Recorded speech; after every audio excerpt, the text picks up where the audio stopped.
Hi everyone, it's Miss Ippo. Um, for this week's lesson, we're going to focus on some vocabulary. This is for the government and control vocabulary. It's technically lesson 10, and it's going to connect with a text that we are going to read next week, which is called The Lady or the Tiger. So it's very important that you review these words and know them so that you can understand the text that we read next week. You can actually follow along with me either if you just want to look at the screen and listen, or I am actually reading right off of the worksheet that is attached to Google Classroom. So if you want to follow along that way too, you can. All right, so let's start this off. So again, this is government and control. And our first word here is anarchy. And it can actually be used as an adjective to describe something or a noun. It could be a person. So the first definition that we see, and again, right on the worksheet, is a lack of government, or B, disorder and confusion. Now, anarchic, which you see is the second one, is an adjective. The streets became anarchic during the riot. Or anarchist, this is the noun form, it's a person. The anarchist preached against the government. Kind of connecting it back to something that we read in class for the outsiders when they had the rumble. It was complete anarchy. Number 2, authoritarian. Now, this is an adjective, so it's used to describe. It's requiring complete obedience to a single ruler or group. Under Joseph Stalin's authoritarian rule, citizens of the Soviet Union were often thrown into prison with no chance to defend themselves. That is the example sentence right on the worksheet that I've been talking about. Number 3 is conservative. It can actually be used as an adjective or a noun, again, depending on how you use it in a sentence. So, looking at A, it's an adjective form, favoring traditional values and institutions, resistant to change, cautious. B, the second definition, again, still adjective form, traditional in style, not too showy. And a sentence here to give you an example: Ned's colorful tie was a contrast to his conservative business suit. And then we have C. This is the noun form now. So, a person favoring traditional values and institutions. Example sentence: As a conservative, I favor lower taxes. Um, Again, connecting this back to something that we have read in class, if we think back to the Anne Frank playwright that we read, Mrs. Frank has a very conservative, not only style, but also when she speaks. Remember, she was very passive aggressive at first, so she's very conservative. Um, and then conservatism. Again, this is a noun. Despite her conservatism, May rode a motorcycle. Okay, so that's something you wouldn't expect a conservative person to do. Number 4. Now, this could be said two ways: delegate or delegate. And that's where it gets tricky because depending on how it's used in the sentence, it can have a somewhat different meaning here. So, delegate is a noun form, a representative chosen to speak or act for others. Example sentence here: A new delegate to the convention was elected last April. And then delegate, which is actually the verb form, to give out power, responsibility, or task. So, example sentence here using it as an action, a verb. The new manager was overwhelmed with work and needed to delegate more tasks to his employees. Then we also have another noun version, which is delegation. Anne was part of her school's delegation to the conference.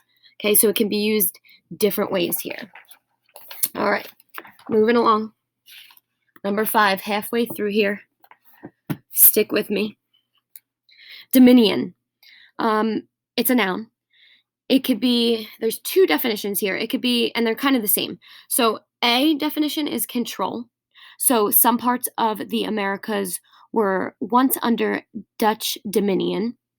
And then we have B, the territory or realm that one controls. So again, similar, does have to do with control. So all the lands of the king's dominion were peaceful and prosperous. So it's kind of, almost think of like domain. It's the part that you can control. And it kind of sort of goes along with the word jurisdiction that we used for the outsiders. They only control that certain part. Number 6, let me switch it here, is impeach. So this could be a verb or a noun, and it's to accuse a public official of unacceptable conduct. Example sentence here, using impeached with an ed. 2 U.S. presidents have been impeached by the House of Representatives. Neither has been convicted by the Senate. Or you can use the noun form, which is actually impeachment.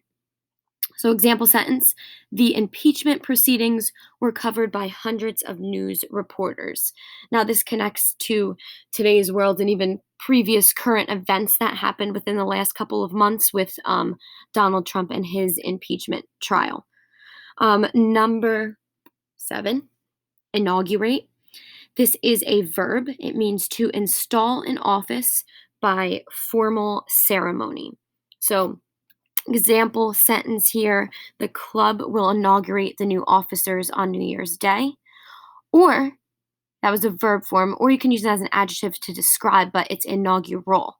So, John Kennedy's inaugural address stated, "Ask not what your country can do for you, ask what you can do for your country." Okay, so you can use it again 2 different ways there. Verb as an action, inaugurate, or adjective to describe something, inaugural. Then we have, this is number 8, we're almost done. Hang tough, is liberal. It could be used as an adjective or a noun. So there's a couple of ways that you can use it as an adjective. There's 2, so A and B I'm going to give you for the adjective. A, adjective, favoring social progress, democratic reform, and civil liberties. Many liberal politicians favor extending health care to all citizens. The second form that's also an adjective, and it's a little different here, is tolerant or generous. The college's liberal rules allowed students to live off campus. So again, they're both describing, and they're both somewhat similar, but yet still a little bit different. One is more for like political reasons, and the other is not. Then you have noun. This is C on if you're following along on the worksheet. Noun, a person who favors social progress, democratic reform, and civil liberties. Example sentence here, as a liberal, notice liberal is a person. As a liberal, the senator supported laws assuring those accused of crimes the right to a jury trial. And then we also have liberally, which I'm sorry that it's not listed on there, but this can actually be used as an adverb.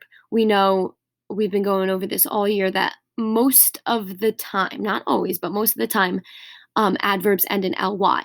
So you could see liberal, and under it, it says liberally on the slides here. Liberally is actually an adverb, which I forgot to write it on the screen, but it should technically be right under here. Okay. That is an adverb. And an example sentence, she ate the sweets liberally. Number 9, Spartan. This is an adjective, and there's two different ways it could be used. A, again, reading from the paper, self-disciplined. Practicing more than 5 hours per day, the acrobats followed a Spartan training routine. Or the second definition, that's also an adjective, is simple or lacking in comfort. Living quarters on a submarine are known to be Spartan. And then the final one, tyrant. So tyrant could be, there's a lot there, noun, adjective, or verb. So we'll start off with a noun here. So a ruler who exercises absolute power in a harsh, cruel manner. And we're going to see that in The Lady or the Tiger, which we have not yet read, but we're going to read next week. Example sentence: no one could leave the country without the tyrant's permission. Then we have tyrannical, which is the adjective form describing. People worldwide protested the tyrannical behavior of the general who seized control of the country. Then we have tyrannize, which is a verb, so the noun, so the action form, sorry. The playground bully tyrannized younger children. And then we have tyranny, which is the noun form. Philosopher John Locke said, wherever laws ends, tyranny begins. Okay, so again, tyrant, tyrannical, tyrannize, tyranny. And it can be used as noun, adjective, or verb.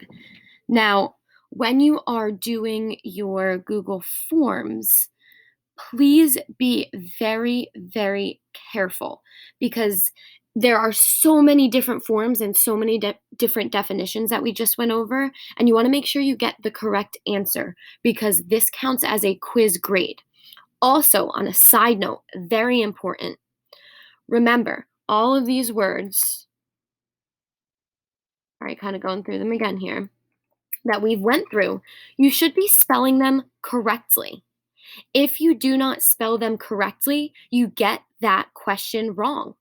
Okay, so it's very important. You have the words in front of you. You are allowed to look at the definition as you're going through the Google Forms here. It's not cheating. You're allowed to. But because you're allowed to, you also have to spell the word correctly. So please make sure that you are proofreading your work. So you're going to have the same sections that you had prior, right? So it's write the correct word, complete the sentence, and I'm actually going to pull it up here so that you can see what I am talking about. Give me just 1 second. So we are doing government and control. Miss Hippo has a lot of forms, as you can see. Here it is. So yours is going to look similar to this. Obviously, you can't go on to the next section until you finish the first section. So this is what I'm talking about. So you're going to write your first name. Once you do that, you could go to the next section. So write the correct word. So you are using the worksheet that is attached and all the words that we just went over as a word bank. Okay, you're going to use all 10 words. Please make sure that you look it over and that the words are spelled correctly here. We did have problems the last 2 times with people spelling the word incorrectly, and then you got it wrong.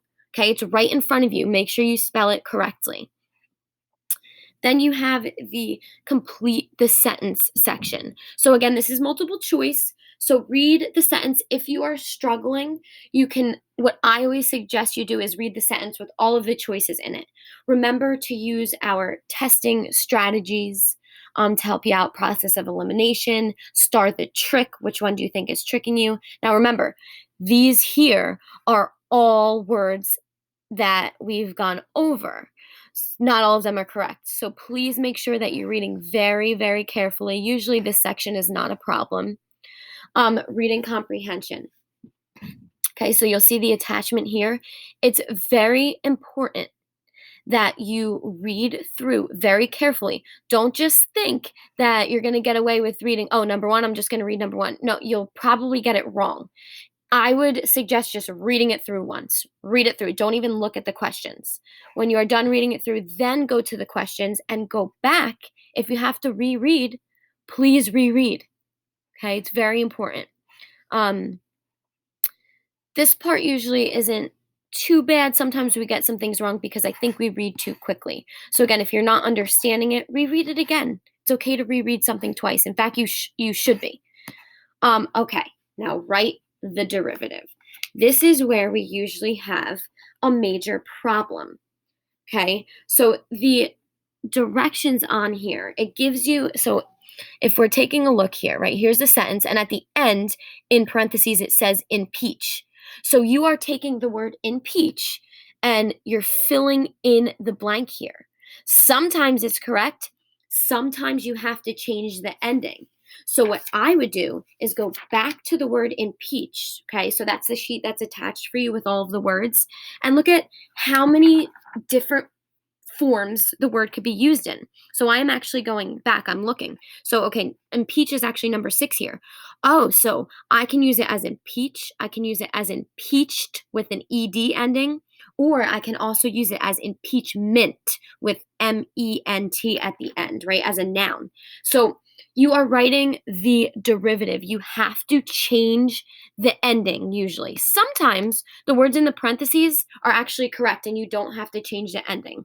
Make sure you are doing this section correctly, because we've had a problem with students filling out, like not even using a vocab word or just totally not doing it correctly. So, again, even going over this, if you're still confused as to what I mean, please send us an email or join us in one of our Google Meets at your specified time so that we can clarify it for you.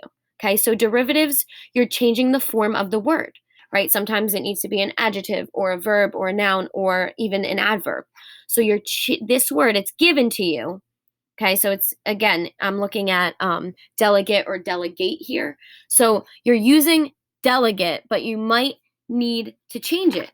So once again, in this case, there's a couple of forms. It could be delegate, delegate, and they're spelled the same way, or delegation. So you would have to change the ending to tion. Okay, so that's for that section. Find the example. So I'm actually going along with it in the book as well. Multiple choice, read carefully. Okay, the first one you see, something a stingy person is not, make sure you're paying attention to that, not likely to do liberally. So be careful with these, read them very carefully. Sometimes there's not likely. Okay, even for the second one, you see again, not here. So make sure you're reading carefully and you're going to choose the best answer. Again, when you are doing this, if you're struggling, try to help yourself. See if you can use the process of elimination, star which one might be the trick, go through all of the answers. Don't think just because you're almost 100% certain it's A, don't not read the rest of them. Okay, you should read all of the answers through, even if you think you know the answer. Okay, so that is our Google Forms. Now, another thing, this is obviously not assigned yet. Okay, it's going to be assigned on day 2 here, but make sure, again, that you are taking your time and proofreading your work. You don't want to spell a word wrong. That's a silly mistake to make because then you get the entire question wrong. When you are totally done, you're going to submit this form, and you could click turn in as well. Like go back to Google Classroom and click turn in so that we know you finished the Google form here. Okay, so again, you're not going to see this just yet because it's not going to be assigned until day 2. One last very important thing. When you do a Google form, if you start it, you have to complete it. If you start it and you get to, okay, I'm doing it, I'm tired, I'm on section 4-6, I X out. If you X out, you will lose everything that you've already entered in, meaning this has to be done in one sitting. So when you start it, just know you have to finish it. There's 6 sections total. Okay, so once you start it, you have to finish it. Again, if you're struggling at any point with any one of these words, you can reach out through email or you can go on through your through Google Meet with your specified time. Okay, because there's going to be a lot of Google Meets throughout the week. We're here to help you. Please reach out. Just let us know. Okay, have a good rest of the day.